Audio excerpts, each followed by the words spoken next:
चला था, जिसमें जिला को लेकर मनरेगा में जिला जो है रोजगार सृजन में पूरे बिहार में टॉप पे जो आया था, उसको लेकर मनरेगा को लेकर क्या कहेंगे? जो विकास है उसको लेकर मनरेगा का जो है कोविड के समय में बहुत बड़ा योगदान रहा है रोजगार सृजन करने को लेकर। लेकिन हम लोग जब ग्रामीण स्तर पे जाते हैं तो काफ़ी सारे पंचायत और गांव में देखते हैं जो कि मनरेगा के काम में मशीन का उपयोग किया जाता है। लोगों का भी शिकायत होता है जी कि रोजगार तो नहीं मिल रहा है, लेकिन उनके खाते पे पैसा आता है और फिर इस तरह की जो है वो समस्या, इस तरह के वहाँ लोगों का शिकायत होता है। इसको लेकर क्या कहेंगे आप? देखिए, मनरेगा योजना बहुत ही महत्वपूर्ण योजना है रोजगार सृजन के लिए। जितने भी कामगार मजदूर जो बाहर से आए थे, दरभंगा जिला में हमने कैंप मोड में सभी कार्यक्रम पदाधिकारी, सभी जितने पीआरएस, पीटीए, जेई थे और जितने जनप्रतिनिधि थे, उनके बीच क्लियर मैसेज था कि जैसे कोई बाहर से आता है, अगर उनके परिवार में जॉब कार्ड है तो उन पर नाम उनका जोड़ा जाए, या नहीं है तो नया जॉब कार्ड क्रिएट किया जाए। जो इस बार लॉकडाउन लगा था, खासकर मई, अप्रैल और जून महीने में, तो इसमें दरभंगा जिला में मानव दिवस सृजन जो हमारा था, लगभग प्रतिदिन हमने जो हाईएस्ट अचीव किया था वो था 97,500 लेबर इंगेजमेंट एक सिंगल डे में, जो आज तक का हाईएस्ट था। इसी के साथ साथ प्रतिदिन कम से कम 80,000 से हमारा एवरेज मेंटेन हो रहा था लेबर इंगेजमेंट में। और जितने भी, चाहे वो वाटर रिलेटेड वर्क हो, प्रधानमंत्री आवास योजना के काम हो, फ्लड कंट्रोल के हो, मिट्टी का काम हो, सब में नरेगा के मजदूरों को डिप्लॉय किया गया। और हमारे पास प्रतिदिन हर ब्लॉक से, यहाँ पे हमने एक टीम गठित की थी, वो प्रतिदिन पर ब्लॉक से जियो टैग्ड फोटो मंगवाती थी हर एक योजना की जहां पर लेबर लगे हुए हैं। इसी के साथ साथ जो नॉर्म्स थे कि मास्क पहनना है, सैनिटाइजर का है, साबुन रखना है, पानी रखना है, उसका अनुपालन होता था। तो यहाँ पे प्रतिदिन हम जियो टैग्ड फोटोज मंगवाते थे कि किसी भी तरह की इसमें कोई लापरवाही ना हो। जहां तक कुछ मामलों में शिकायत की बात आई है, तो 2 से 3 मामले ऐसे थे जिसमें सघन जांच करवाई गई, और पिछले 5 महीने में ऐसी 3 योजनाओं में हमने कार्रवाई भी की है, और लगभग 3 योजनाओं में अभी तक 2.5 से 3 लाख की वसूली भी हुई है, जिसमें हमने देखा कि या तो गलत तरीके से प्राक्कलन बनाया गया या मस्टर रोल के साथ छेड़खानी की गई। तो जैसे ही इस तरह का योजना संज्ञान में आता है, हम उसमें जांच कर अविलंब कार्रवाई करवाते हैं, और उसके लिए भी टीम गठित है, चाहे वो जिला से हो, चाहे टेक्निकल टीम हो, और एवरी वीक हम इस चीज की मॉनिटरिंग करते हैं। तो जैसे भी इस तरह के मामले आते हैं उसमें कार्रवाई करते हैं। पर जो जिस तरह से पिछले 3 महीना में नरेगा में लोगों को मजदूरी मिली है, चाहे उनको रोजगार सृजन के लिए हुआ, उनके लिए बहुत महत्वपूर्ण था, क्योंकि लॉकडाउन में कई लोगों के लिए जो नरेगा की मजदूरी होती है, प्रधानमंत्री आवास योजना है जिसमें वो अपना घर पूर्ण करते हैं, ऐसी योजनाएं और महत्वपूर्ण बन जाती हैं, क्योंकि उस समय उनके लिए वो एकमात्र सहारा रहती है कि भाई लॉकडाउन के समय हमारा घर बन गया।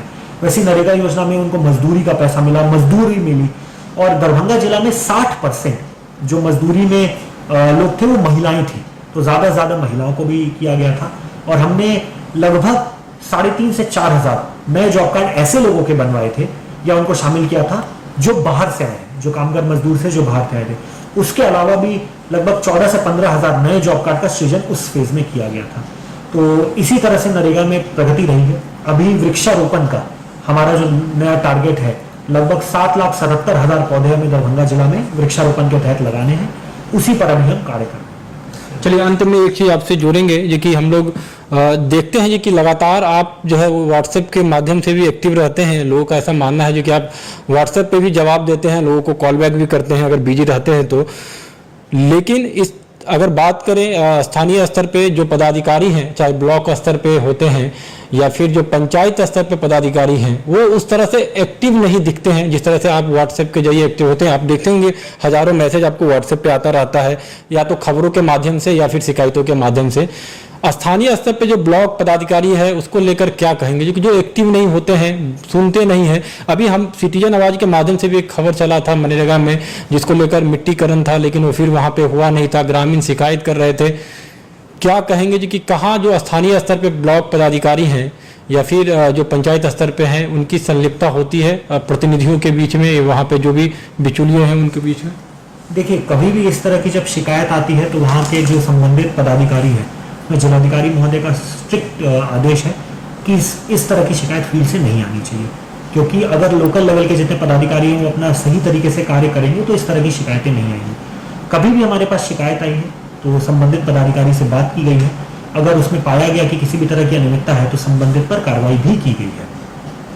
तो अगर किसी तरह से किसी भी जो जनता है उसको कोई परेशानी होती है, हमें कॉल्स आते हैं, हमें किसी तरह की उनकी रिपोर्ट आती है, तो तुरंत हम संबंधित पदाधिकारी से संपर्क करते हैं और उन्हें कहते हैं कि भाई इसका सोल्यूशन आप इमीडिएटली दीजिए। और आगे से इस तरह का नहीं होना चाहिए कि अगर जनता आपके पास आ रही है तो स्पष्ट रूप से उसको उसका निराकरण समस्या का उसी लेवल पर हो जाना चाहिए। इसके लिए सतत मॉनिटरिंग भी की जाती है, जो हमारी रेगुलर वीसीज होती हैं उसमें भी हम सभी पदाधिकारी से इस बात पे रेगुलर टच में रहते हैं, और अगर इस बात की किसी भी तरह की अनियमितता या उसकी शिकायत आती है तो उस पर कार्रवाई भी की जाती है। चलिए अंत में एक आप जोड़ेंगे, चूंकि बाढ़ का समय है, हमने लगातार देखा है कि बाढ़ की तैयारी में भी आप लोग व्यस्त हैं। बाढ़ को लेकर किस तरह की तैयारी में आप लोग, और किस तरह से बाढ़ पूर्व किस तरह की तैयारी है जिससे यहाँ के जनमानस को सामना नहीं करना पड़ा समस्या को लेकर, किस तरह की तैयारी? दरभंगा जिला में जो बाढ़ है उसका प्रकोप काफ़ी ज़्यादा रहता है, पिछले 2 साल से और बढ़ा हुआ रहा है। तो जिलाधिकारी महोदय ने इसमें पूरी तैयारी के लिए पूरी टीम गठित की हुई है। हर ब्लॉक के लिए वरीय पदाधिकारी नामित किए गए हैं। अभी पूरी टीम, चाहे वो अंचल अधिकारी हो या ब्लॉक लेवल की पूरी टीम हो, सर्वे में लगी है कि जिन लोगों को भी ग्रेट्युटी रिलीफ मिलता है, सहायता राशि मिलती है, उसका आधार सत्यापन, बैंक का खाता सत्यापन हो जाए, जिसकी सघन मॉनिटरिंग भी हो रही है। लगभग 75 से 80% लाभुकों का ये सत्यापन प्रक्रिया हो भी गया है। साथ ही साथ चाहे वो प्लास्टिक शीट्स की हो, नाव को लेकर तैयारी हो, उसके लिए पूरी तरह से तैयारी की जा रही है। सभी अंचल अधिकारी हो गए, चाहे ब्लॉक की टीम हो गए, उनसे निरंतर समीक्षा भी की जा रही है कि जहाँ पे भी बाढ़ आए। साथ ही साथ जिलाधिकारी महोदय ने स्वयं भी और कई जगह पे जहाँ पे भी बांध का कुछ इश्यू हुआ है, निर्माण कार्य अवरोध है, तो वहाँ पर समीक्षा की है और वो सब कंप्लीट भी कराया जा रहा है। तो उम्मीद करते हैं कि जो तैयारी है उससे हमारा जो बाढ़ के समय रिस्पॉन्स है वो बहुत अच्छा होगा, और इस बार भी हम हमेशा की तरह उस समस्या से डील करेंगे। चलिए सर, बहुत बहुत धन्यवाद आपका। तो ये हमारे साथ जिला उप विकास आयुक्त हमारे साथ उपस्थित थे, जो बता रहे थे। और कोविड को लेकर सिटीजन आवाज के माध्यम से भी लगातार अपील रहता है, जो सावधानी है उस सावधानी का 100% पालन करें, सरकारी गाइडलाइंस का पालन करें, स्वास्थ्य विभाग का जो भी या जिला स्तर पे जो भी गाइडलाइन है उसका पालन करें, और जो भी जिस तरह से स्थिति है उस स्थिति के अनुकूल, चाहे लॉकडाउन हो या अनलॉक की स्थिति जो बनती है उसको लेकर, तो लगातार सिटीजन आवाज के साथ बने रहें और अपने आसपास साफ सफाई जरूर रखें। धन्यवाद।